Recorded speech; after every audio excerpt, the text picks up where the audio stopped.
मंडळी नमस्कार. आज आमच्या घरी ठेवलेला आहे हळदी कुंकू, म्हणजे हळदी कुंकूचा कार्यक्रम आहे. तर बघा, आमची एवढी लगबग चाललेली, दोघींनी मिळून मी आणि साक्षीनं रांगोळी काढली. साक्षीने वरची काढली, मी खाली काढलेली होती ती रांगोळी. नंतर परत आत थोडंफार डेकोरेशन केलं फुलांचं. आणि मग विठ्ठल रुक्मिणीची मूर्ती होती, ती मूर्ती ही व्यवस्थित अशी सजावट केली एका टेबलवरती. आणि छान असं डेकोरेशन केलं. नंतर हा आमचा जिना आहे आतून, तर ह्या जिन्यावरती पण डेकोरेशन केलेलं आहे.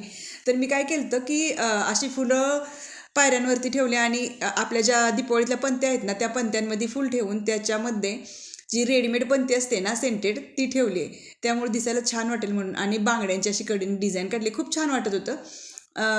अगदी सिंपल आणि साधी डिझाईन काढली होती. आमच्याकडे एक छोटासा गोल टेबल होता, त्याच्यावरती कापड अंतरून वरती मग विठ्ठल रुक्मिणीची मूर्ती ठेवली आणि साईडनी फुलांचं असं डेकोरेशन केलं बघा. शेवंतीची, गुलाबाची फुलं होती त्याने, आणि पाकळ्यांनी पण सजावट केली. आज माझी आणि साक्षूची एवढी धावपळ झाली म्हणून काय सांगू तुम्हाला. आम्ही दोघी गावात गेलो, फुलं वगैरे आणली, सगळं डेकोरेशनचं साहित्य आणलं. प्रज्वल पण नव्हता घरी, मग त्याला संध्याकाळी म्हणलं जरा लवकर ये बाबा, कारण आम्ही सकाळी ऑर्डर दिली ती समोशांची. तर हा समोसे घेऊन आला आणि साक्षूला उचलत नसताना गेले मध्ये बॉक्स घ्यायला. तर घे म्हणला, मग आता मग घेऊन आले. तर तिला उचला ना म्हणून इथं आणून बेडवर ठेवला आणि मला म्हणली घेऊन जा. मग आता मी इथून हा बॉक्स घेऊन जाते. तर इकडं बघा, आम्ही दोघी पण खूप छान असं तयार झालो होतो. आणि समोसे होते ना, ते अगदी गरम गरम दिले होते. आम्ही सकाळीच 10-11 वाजता ऑर्डर दिलेली आणि त्यांना सांगितलं होतं की आम्हाला असे समोसे पाहिजेत आणि अगदी व्यवस्थित करून द्या म्हणून सांगितलं. तर त्यांनी म्हणजे दिले होते छान समोसे करून. तर म्हटलं थोडंसं ओपन करून ठेवावं, कारण गरम होतं ना म्हणून. तर अशा प्रकारे समोसे पण आलेले आहेत आमचे. आणि आता एक एक अशा बायका यायला सुरुवात होतील. आम्ही म्हणजे टायमिंग दिलं होतं ना 6 ते 9चं संध्याकाळचं, कारण हळदी कुंकवाचा कार्यक्रम कसा संध्याकाळीच असतोय ना.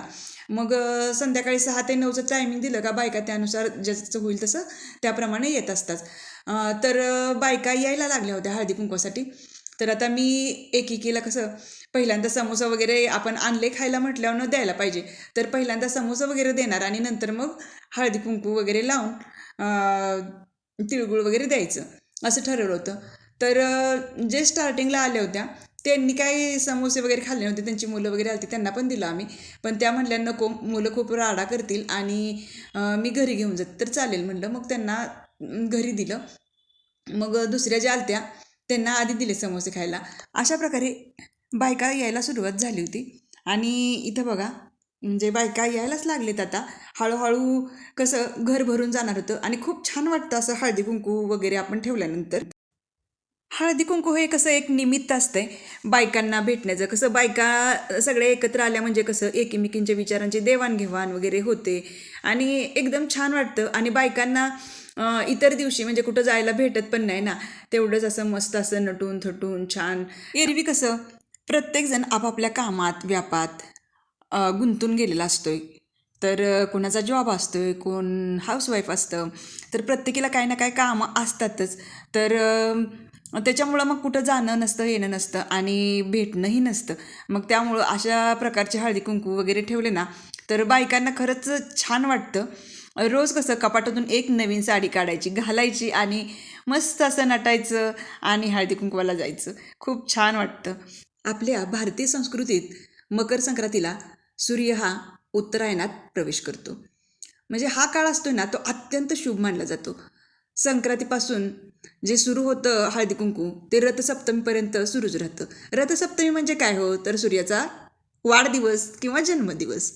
तर हा सोहळा रथसप्तमीपर्यंत चालतो बघा. आपल्या संस्कृतीत कुठलेही सण उगाच साजरे केले जात नाहीत, तर त्यामागे काही परंपरा असतात आणि काही कारणंही असतात.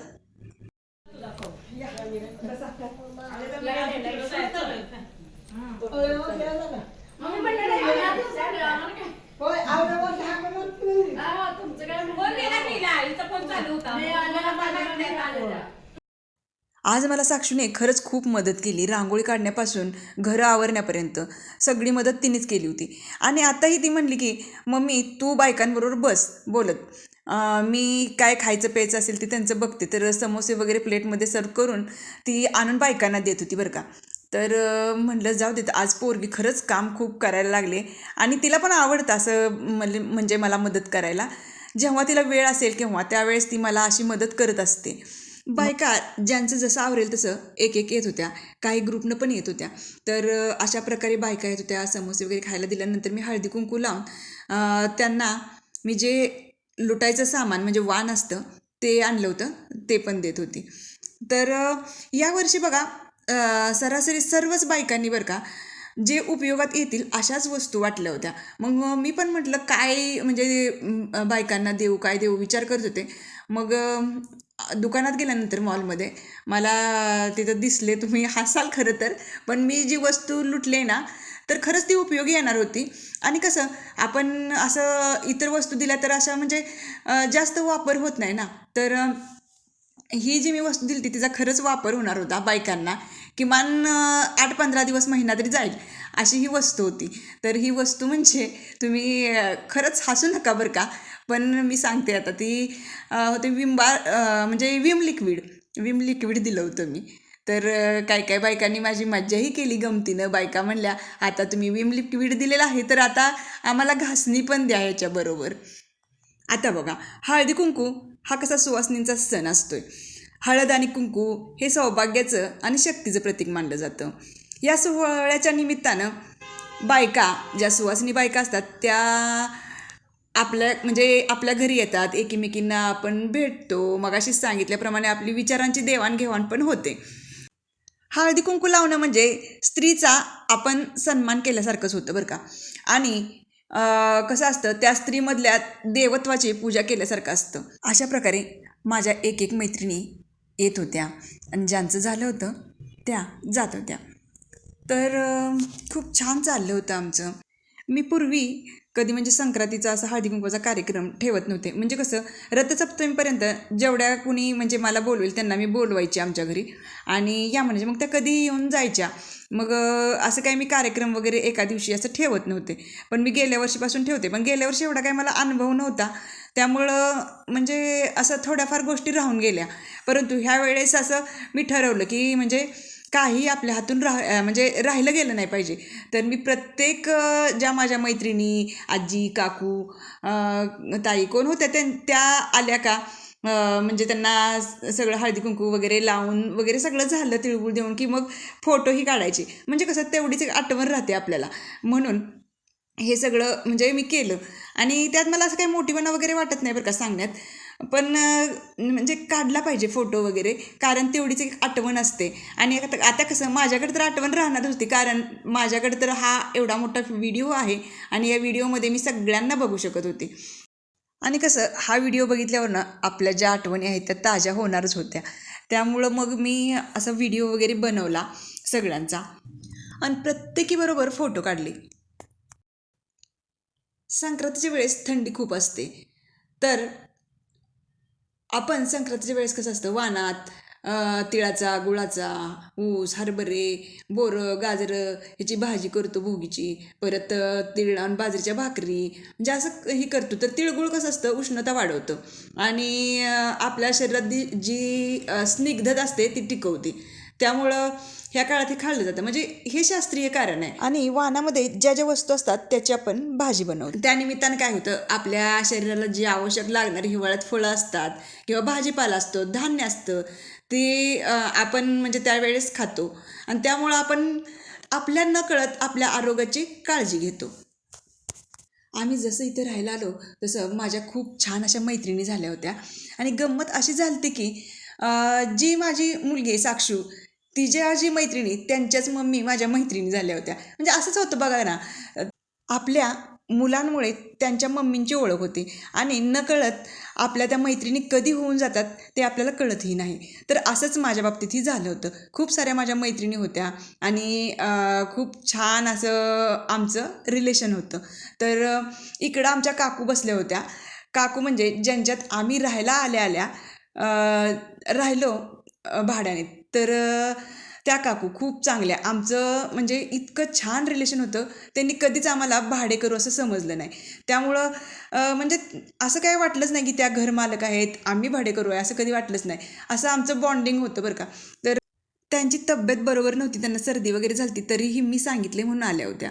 आज साक्षीनं साडी घातली होती म्हणून सगळी स्तुती करत होती तिची, आणि खरंच तिला साडी खूप छान दिसत होती. आणि तिनं जो ब्लाऊज घातलाय तो माझा ब्लाऊज होता आणि तिला काय ॲडजस्ट होणार नव्हता, तर तिनं यूट्यूबवर एक जुगाड बघितला होता आणि बांगडीचा, तुम्हालाही माहीत असेल कदाचित, तर तो जुगाड करून आम्ही तो तिला म्हणजे तिनं ब्लाऊज घातला, पण तरीही तिला लूजच होता, पण तिनं आपला घातला.